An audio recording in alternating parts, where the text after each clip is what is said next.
Kheroj police station વિસ્તારમાં વાહન ચાલકોમાં traffic અંગે લોકોમાં જાગૃતતા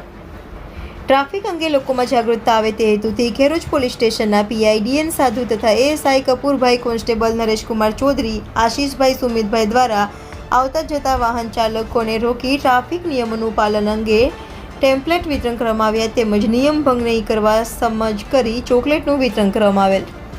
અવારનવાર તહેવારોના પ્રસંગોમાં ભયજનક રીતે સવારી ભરી લઈ જતા વાહન ચાલકોને રોકી સ્થળ પર દંડ તેમજ ભયજનક સવારી બદલ ટ્રાફિક નિયમ અંતર્ગત ગુનાઓ પણ રજીસ્ટર કરવાની કામગીરી કરવામાં આવી હતી। રિપોર્ટર જયેશ ઠાકોર સાથે શૈલેષ પટેલ, ઇન્ડિયા 24 ન્યૂઝ, સાબરકાંઠા।